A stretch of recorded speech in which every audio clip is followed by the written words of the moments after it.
Hi friends, ఎవరైనా 5000 సంవత్సరాలు ఈ భూమిపై జీవించగలరా? సైన్స్ అండ్ లాజిక్స్ అనేవి మాత్రం నో అనే చెబుతున్నాయి.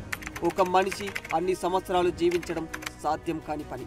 మానవుడు లేదా ఏ జంతువు కూడా ఈ భూమి మీద 5000 సంవత్సరాలు జీవించలేవు అనే విషయం మనందరికీ తెలిసిందే.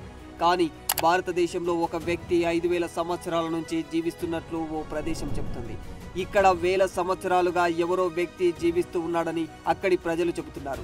కొన్నిసార్లు తన గాయాలకు పూసుకోవడానికి పసుపు అండ్ నూనెను ఆయనే స్వయంగా ప్రజల దగ్గరకు వచ్చి అడుగుతాడట. ఈ ప్రాంతంలో చాలా మంది ఆయనను చూశామని కూడా చెబుతూ ఉన్నారు. మహాభారత కాలం నుంచి ఒక వ్యక్తి ఇక్కడే బ్రతికి ఉన్నాడని ఈ ప్రజలు ఇప్పటికీ నమ్ముతూనే ఉంటారు. అయితే ఆ వ్యక్తి మరెవరో కాదు, మహాభారతంలో ఉన్న గొప్ప వీరుల్లో ఒకడు, సప్త చిరంజీవుల్లో ఒకడు, మహాశివుడి యొక్క 5వ అవతారమని కూడా చెబుతూ ఉంటారు. పాండవుల సైన్యాన్ని మరియు ఉప పాండవులను ఊచ కోత కోసినవాడు, అర్జునుడికి సమానమైన వీరుడు. మహాభారత కురుక్షేత్రంలో పాండవుల సైన్యాన్ని ఒంటి చేతితో ఊచకోత కోసిన ద్రోణాచార్యుడి కొడుకు, అతనే అశ్వత్థామ. అశ్వత్థామ మహాభారత యుద్ధంలో కౌరవుల పక్షాన పోరాడాడు. కానీ అతను చేసిన ఒకే ఒక చిన్న తప్పు కారణంగా అతను ఒక శాపాన్ని పొందాడు. దాని కారణంగా అతను ప్రపంచం అంతమయ్యేంత వరకు ఇక్కడే భూమి మీద నివసిస్తూ తిరుగుతూ ఉంటాడట. ఒడిస్సా, ఉత్తరాఖండ్ అడవుల్లో ఇప్పటికీ అశ్వత్థామ కనిపిస్తాడని కొన్ని పుకార్లు నిత్యం వినిపిస్తూనే ఉన్నాయి. జబల్పూర్ నగరంలోని గోరీ ఘాట్ ఒడ్డున కూడా అశ్వత్థామ తిరుగుతూ కనిపించాడని అక్కడి కొంతమంది స్థానికులు అశ్వత్థామను స్వయంగా తమ కళ్ళతో చూశామని చెప్తున్నారు. అంతేకాదు, అశ్వత్థామ నుదుటి నుంచి నిరంతరం ఇప్పటికీ రక్తం కారుతూనే ఉందని వాళ్ళు చెబుతున్నారు.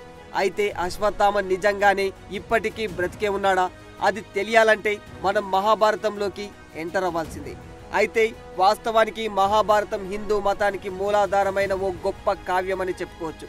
ఈ మహాభారతాన్ని వేదవ్యాసుడు వివరిస్తూ ఉంటే వినాయకుడు రచించారని చెబుతుంటారు. రాజ్యం కోసం కౌరవులు పాండవుల మధ్య యుద్ధం ఎలా జరిగిందో, దీని నుంచి మానవ సమాజం ఏం నేర్చుకోవాలో ఇందులో క్లియర్గా రాసి ఉంటుంది. మహాభారత యుద్ధంలో శత్రువులతో పోరాడిన యోధులు ఎందరో ఉన్నారు. అందులో గురు ద్రోణాచార్యులు కూడా ఒకరు. ద్రోణాచార్యుడు కౌరవుల పక్షాన పోరాడాడు. ద్రోణాచార్యుని కుమారుడు అశ్వత్థామ కూడా కౌరవుల పక్షాననే పోరాడాడు.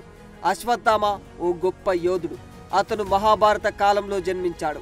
అశ్వత్థామ జననం అంత సాధారణంగా జరగలేదు. ద్రోణాచార్యునికి సంతానం కలగకపోవడంతో అతను హిమాచల లోయలలో ఉన్న తేపేశ్వర మహాదేవ్ అనే స్వయంభూ శివలింగానికి పూజ చేసి కొడుకును పొందాడు.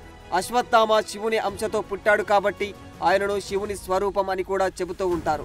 అతను పుట్టిన వెంటనే అశ్వత్థామ పెద్ద స్వరంతో ఒక గుర్రంలాగా అరిచాడట. అప్పుడు ఈ శబ్దం అన్ని దిశల్లో ప్రతిధ్వనించింది. అందుకే ఈ ప్రత్యేకమైన బిడ్డకు అశ్వత్థామ అని పేరు పెట్టినట్టు చెబుతూ ఉంటారు. అశ్వత్థామ తలపై ఒక రత్నం ఉంటుంది. ఆ రత్నం అతని పుట్టుక నుంచి అలానే వచ్చింది. ఇక అతని తల్లి పేరు కృపి. అశ్వత్థామ బాల్యంలో ఉన్నప్పుడు కృపి అండ్ ద్రోణాచార్య చాలా కష్టమైన జీవితాన్ని గడిపేవారు. ఎంత బీదరికమంటే కనీసం అశ్వత్థామకు తాగడానికి పాలు కూడా దొరికేవి కావు. అలా అశ్వత్థామ తన బాల్యాన్ని చాలా పేదరికంగా గడపాల్సి వచ్చింది. ద్రోణాచార్యుడు అశ్వత్థామ పరిస్థితిని చూసి తనకు తానే చాలా నిందించుకునేవాడు. ఎలాగైనా అశ్వత్థామ ఆకలి తీర్చాలని ద్రోణాచార్యుడు మతపరమైన దానం కోసం ఎన్నో గోశాలల చుట్టూ తిరిగేవాడు. కానీ దానానికి ఒక్క ఆవు కూడా కనిపించేది కాదు. చివరికి తన చిన్ననాటి స్నేహితుడు దగ్గరకు ఎందుకు వెళ్ళకూడదు అని ఆలోచించాడు. ఆయన ఇంకెవరో కాదు, ద్రుపద మహారాజు. ఒకరోజు ద్రోణాచార్యుడు తన కొడుకు అశ్వత్థామతో కలిసి రాజు ద్రుపదుని ఆస్థానానికి వెళ్ళాడు. కానీ అక్కడ రాజు ద్రుపదుడు ద్రోణాచార్యుడిని నీచంగా చూస్తూ ఒక అడుక్కు తినేవాడికి రాజుకు స్నేహమేంటి అని ఘోరంగా అవమానించి ద్రోణుడిని తన ఆస్థానం నుంచి బయటకు నెట్టేస్తాడు. అతని పేదరికం తారాస్థాయికి చేరినప్పుడు ద్రోణాచార్యుడు హస్తినాపురానికి వెళ్లాలని నిర్ణయించుకున్నాడు. అక్కడ కౌరవులకు పాండవులకు బోధించడం మొదలుపెట్టాడు. పాండవులు కౌరవులతో పాటు అశ్వత్థామకు కూడా ఎన్నో ఆయుధాలు ఇచ్చాడు, ఎన్నో శాస్త్రాలు నేర్పించాడు. ద్రోణాచార్యుడు పాండవులు కౌరవులు ఇద్దరికీ గురువు. కానీ మహాభారత యుద్ధంలో ద్రోణాచార్యుడు కౌరవుల పక్షాననే పోరాడాల్సి వచ్చింది. తన తండ్రిలాగే అశ్వత్థామ కూడా కౌరవుల పక్షాననే పోరాడాడు. ఈ క్రమంలోనే అశ్వత్థామ కౌరవ సైన్యానికి నాయకత్వం వహించి అనేక మంది పాండవ యోధులను చంపేశాడు. ఘటోత్కచుని రాక్షస సైన్యం కౌరవ సైన్యంపై దండెత్తినప్పుడు కౌరవులందరూ పారిపోయారని చెప్పుకుంటారు. కానీ ఒక్క అశ్వత్థామ మాత్రమే ఒంటరిగా నిలబడి ఘటోత్కచుని కొడుకు అంజన్ పర్వాన్ని చంపేస్తాడు. యుద్ధం సమయంలో అతనికి కౌరవుడు లేదా ఇంకా ఏ యోధుడు అవసరం కూడా లేకుండా అందరినీ చంపగలనని అశ్వత్థామకు తనపై తనకు అపారమైన నమ్మకం ఉండేది. యుద్ధ సమయంలో ద్రోణాచార్యుడు ఇంకా అశ్వత్థామ ఒకే సమయంలో పాండవుల సైన్యంపై చాలా భారాన్ని మోపేవారు. ఇది పాండవులకు చాలా కష్టంగా మారిపోయింది. అప్పుడు శ్రీకృష్ణుడు ఒక ఆలోచన చేశాడు. గురుదేవుణ్ణి బలవంతంగా ఎందుకు ఓడించకూడదు అని అనుకున్నాడు. అది కూడా మోసంతో కాదు. నిజానికి ద్రోణాచార్యుణ్ణి చంపడానికి శ్రీకృష్ణుడు పాండవులను అశ్వత్థామకు తప్పుడు వార్తను ప్రచారం చేయమని కోరుతాడు. ధర్మరాజు యుధిష్ఠిరుడు పాండవుల వంచనకు మద్దతు తీసుకోనని చెప్తాడు.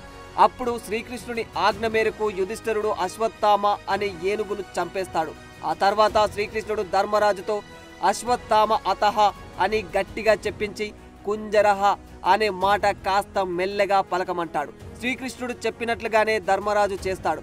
అసలు అబద్ధమే చెప్పని ధర్మాన్ని మాత్రమే నమ్ముకునే ధర్మరాజే ఈ మాట చెప్పేసరికి అశ్వత్థామ తండ్రి అయిన ద్రోణాచార్యుడు తన కొడుకు అశ్వత్థామను చంపేశారమో అని అనుకున్నాడు. దీంతో మనస్తాపం చెంది తన చేతిలో ఉన్న ఆయుధాలను వదిలేస్తాడు. అప్పుడు దృష్టద్యుమ్నుడు అవకాశాన్ని సద్వినియోగం చేసుకుని ద్రోణాచార్యుని తలను నరికేస్తాడు. ద్రోణాచార్యుని మరణానంతరం ఇక తమకు కురుక్షేత్ర యుద్ధంలో తిరిగే లేదని పాండవులు తమ శిబిరంలో విజయోత్సవాలు జరుపుకుంటున్నారు. మరోవైపు తండ్రిని కోల్పోయిన బాధలో అశ్వత్థామ శోక సంద్రంలో మునిగిపోయాడు. ఎలాగైనా పాండవులపై ప్రతీకారం తీర్చుకోవాలని నిర్ణయించుకున్నాడు. ఆ రాత్రి అశ్వత్థామ పాండవుల శిబిరానికి చేరుకొని నానా బీభత్సం సృష్టించాడు. ద్రౌపది కుమారులైనటువంటి ఉప పాండవులందరినీ అత్యంత దారుణంగా చంపేస్తాడు. ఆ సంఘటన తర్వాత అర్జునుడికి కోపం వచ్చి అశ్వత్థామతో తలబడటానికి వెళతాడు. అప్పుడు అశ్వత్థామ అర్జునుడు ఒకరిపై ఒకరు బ్రహ్మాస్త్రాలను సంధించుకుంటారు. అది గమనించిన శ్రీకృష్ణుడు ఆ బ్రహ్మాస్త్రాలు ఉపసంహరించుకోవాలని, లేదంటే అంత శక్తివంతమైన ఆయుధాలు ఒకదానికొకటి ఢీకొంటే సృష్టి వినాశనం తప్పదని హెచ్చరించాడు. దీంతో అర్జునుడు తన బ్రహ్మాస్త్రాన్ని వెనకకు తీసుకుంటాడు. ఇక్కడ అశ్వత్థామకు బ్రహ్మాస్త్రాన్ని ఎలా వదిలేయాలో తెలుసు, తిరిగి వెనక్కి తీసుకోవడం కూడా తెలుసు. కానీ అతను తిరిగి తీసుకోవడానికి ఇష్టపడలేదు. కాబట్టి ఆ బ్రహ్మాస్త్రాన్ని ఆపడానికి శ్రీకృష్ణుడు దానిని దారి మళ్లించినప్పుడు అది అభిమన్యుడి భార్య ఉత్తర గర్భాన్ని తాకుతుంది. ఇక్కడ మీకు డౌట్ రావచ్చు, బ్రహ్మాండమే బద్దలయ్యే బ్రహ్మాస్త్రాన్ని ఉత్తర ఎలా తట్టుకోగలిగింది అని. కానీ దానికి చాలా పెద్ద కథ ఉంది. శ్రీకృష్ణుడు ఆ గర్భాన్ని ఎలా కాపాడాడు, ఉత్తర గర్భానికి అంత శక్తి ఎక్కడిది, అదంతా మనం తర్వాత ఒక వీడియో చేద్దాం. ఇక తన కుమారులందరినీ చంపిన తర్వాత ద్రౌపది విలపించడం ప్రారంభించింది.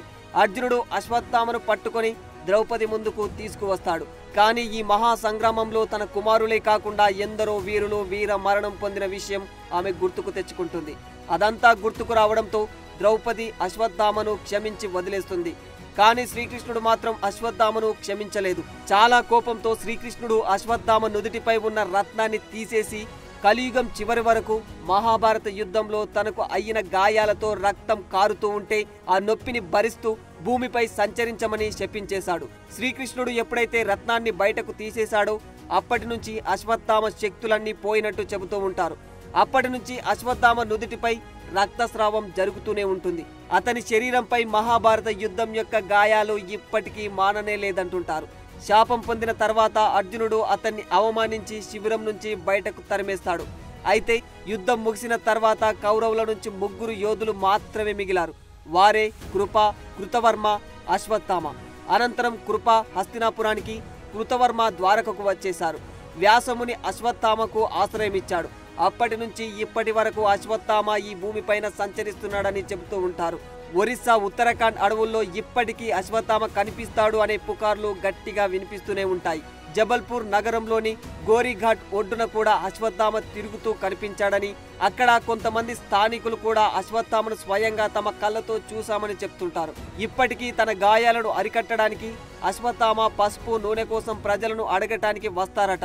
అశ్వత్థామను ఒకసారి చూసిన తర్వాత వ్యక్తి యొక్క ఆరోగ్యం అనేది పూర్తిగా దెబ్బతింటుందని అక్కడి ప్రజలు నమ్ముతూ ఉంటారు. ఇంకా సూర్యాస్తమయం తర్వాత ఈ ఘాట్ కోటలో ఎవ్వరిని ప్రవేశించనివ్వరు. కోట మొత్తం మూసేసి లాక్ చేస్తారు. కానీ ప్రతిరోజు ఉదయం చూసేసరికి శివలింగంపై తాజా పువ్వులు, నీటిని సమర్పించి ఉంటుందట.